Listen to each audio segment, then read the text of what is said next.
Class 10 exercise 5.1 का question number पहला करा चुके हैं और उसमें क्वेश्चन नंबर पहला जब कराए थे तो उसमें बताए थे कि एपी क्या होता है और एपी में जो ए होता है वो क्या होता है और डी क्या होता है। ए फर्स्ट टर्म होता है और डी कॉमन डिफरेंस होता है। और क्वेश्चन नंबर सेकंड में बोला गया है write the fourth term of AP. आपको फोर्थ टर्म एपी की लिखने हैं when the first term A and the common difference D are given as follows. तो जो भी हमारा ए दिया गया है और डी दिया गया है और अब इसके फोर्थ टर्म्स लिखने हैं। तो फर्स्ट टर्म हमारा होता है इसमें, यहाँ पर पहला क्वेश्चन सॉल्व करते हैं जिसमें ए इक्वल दिया गया है 10 और बी इक्वल कितना दिया गया है 10, सॉरी डी है। डी क्या होता है कॉमन डिफरेंस। अब इसमें आपको फोर टर्म्स लिखने हैं तो फर्स्ट टर्म हमारा होता है ए, फिर होता है ए प्लस डी और फिर होता है ए प्लस 2d और फिर होता है ए प्लस 3d 1 2 3 4, बस यही फोर टर्म्स लिखते हैं। ए की वैल्यू कितनी है तो ए की वैल्यू है हमारे पास 10 और ए प्लस डी मतलब कि यहाँ पर हो जाएगा 10 प्लस 10 और यहाँ पर हो जाएगा a plus 2 into 10 comma a plus 3, sorry a की वैल्यू हमारे पास दे रखी है तो ए की वैल्यू पुट करेंगे यहाँ पर 10 और यहाँ पर भी हो जाएगा 10 और 3 इंटू 10 हो जाएगा। यहाँ पर हो जाएगा 10, यहाँ पर हो जाएगा 20 और यहाँ पर हो जाएगा 10 प्लस 2 10 जब प्लस का 20 ये हो जाएगा कॉमा 10 प्लस 30 तो ये हो जाएगा तुम्हारा 10 फिर 20 फिर 30 और फिर 40 हो जाएगा। मतलब फोर्थ टर्म तुम्हारा कौन सा होगा, पहला हो जाएगा 10 फिर 20 फिर 30 फिर 40। ये हमारा क्वेश्चन नंबर दूसरे का पार्ट फर्स्ट हो गया है। अब आते हैं इसके पार्ट सेकंड पे।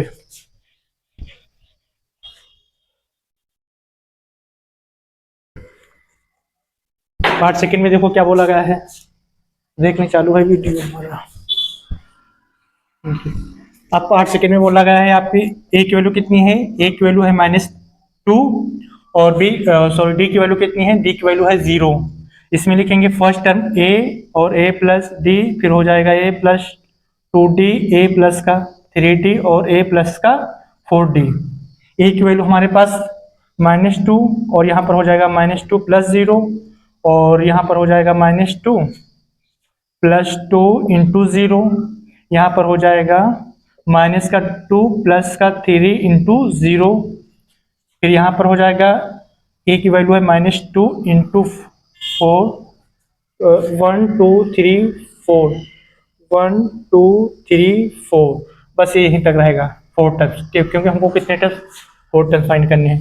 तो ये हो जाएगा -2 और ये भी हो जाएगा -2 क्योंकि 0 कोई फर्क नहीं पड़ता जोड़ने को हटाने पे।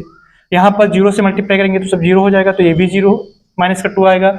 इसमें 3 से और 0 से मल्टीप्लाई करेंगे तो इसको 0 कर देगा तो यहाँ पर भी कितना जाएगा -2। तो इसके फोर टर्म्स कौन कौन से आएंगे -2 -2 -2 और -2। अब आते हैं इसके पार्ट फोर्थ पे, सॉरी थर्ड पार्ट। इसका थर्ड पार्ट है ए इक्वल 4 और डी इक्वल दिया गया है -3, डी इक्वल 3 दिया गया है। फर्स्ट टर्म हमारा होता है ए, फिर होता है a plus d a plus 2d और ए प्लस का 3d। ए की वैल्यू कितनी है 4 है तो 4 कॉमा 4 प्लस डी की वैल्यू है -3 और फिर कॉमा ए की वैल्यू है 4 प्लस 2 इंटू डी की वैल्यू कितनी है -3 है, फिर कॉमा फिर ये हो जाएगा 4 प्लस का 3 इंटू -3, ये हो जाएगा 4 कॉमा प्लस माइनस करेंगे तो 4 -3 हो जाएगा, फिर 4 हो जाएगा और यहाँ पर जब माइनस वाले से मल्टीप्लाई करेंगे तो आ जाएगा 2 3 जा -6 कॉमा 4 और -9 हो जाएगा।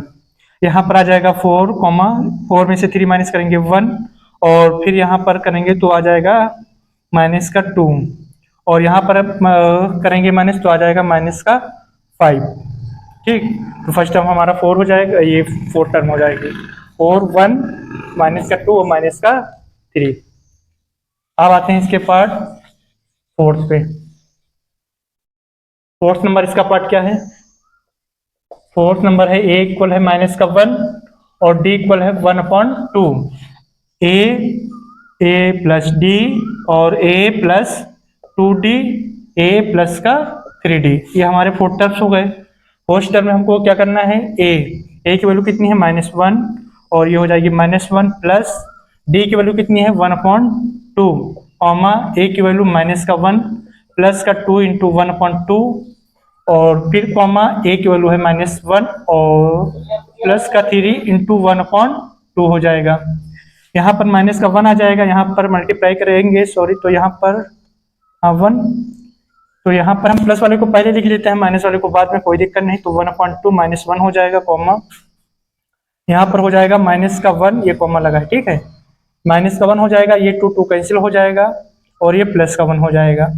यहाँ पर आ जाएगा प्लस वाला पहले लिखेंगे तो 3/2 हो जाएगा और -1 हो जाएगा। इसके नीचे 1 मान के एलसीएम लेंगे तो ये हो जाएगा 1, कॉमा इसके नीचे जब 1 मान के एलसीएम लेंगे तो ये आ जाएगा 1 - 2/2, कॉमा ये -1 +1 0 बन जाएगा। इसमें करेंगे तो 3 - 1/2 हो जाएगा। ये -1 आ जाएगा, कॉमा इसमें करेंगे तो -1/2 आ जाएगा, 0 हो जाएगा। फिर यहाँ पर करेंगे तो 2/2 मतलब 1 आ जाएगा, ठीक। तो -1, कॉमा -1/2, 0, फिर कॉमा ये 1, ये हमारे 4 टर्म्स हो जाएंगे। और फिर आते हैं इसके पार्ट 5 पे, ठीक है।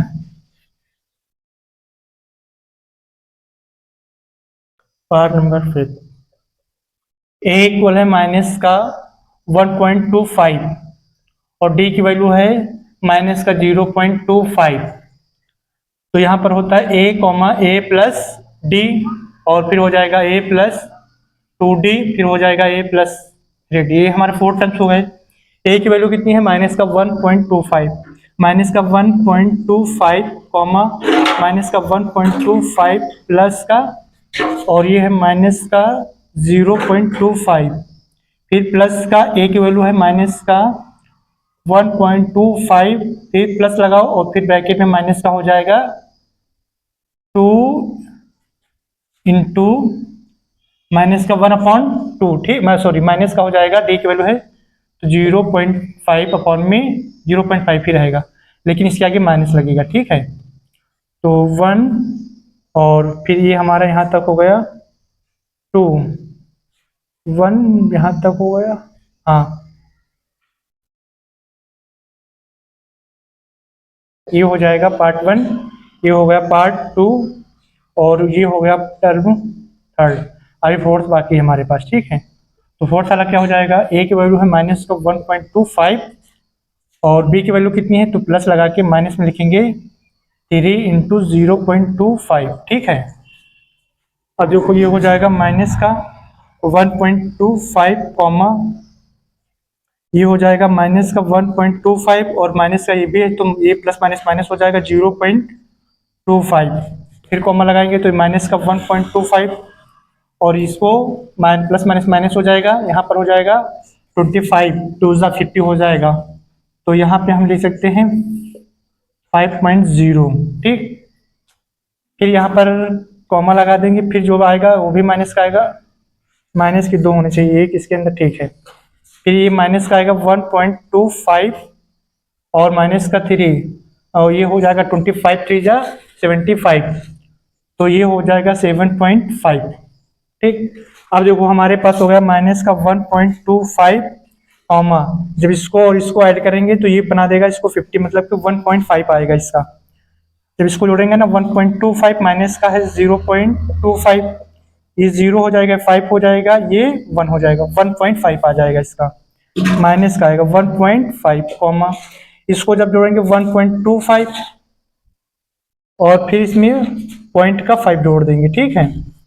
तो ये बन जाएगा 5 और ये हो जाएगा 7 और ये हो जाएगा 1, तो इसका हो जाएगा 1.75, 1 यहाँ पर हो जाएगा 1.75, फिर कॉमा लगाएंगे। फिर 4th वाला पर देखो ये है 1.25, इसमें कितना ऐड करेंगे, सॉरी 7.5 है, 7.5, ये 0 लगा दो, ये हो जाएगा 5 7 और ये हो जाएगा 8.75, ये कितना आ जाएगा 8.75, ठीक है। और ये सारे माइनस के ही रहेंगे, क्योंकि अगर जो हमारे पास दो माइनस माइनस के होते हैं तो जुड़ जाते हैं। तो ये आपका क्वेश्चन नंबर 2 समाप्त हो गया है। Thank you class.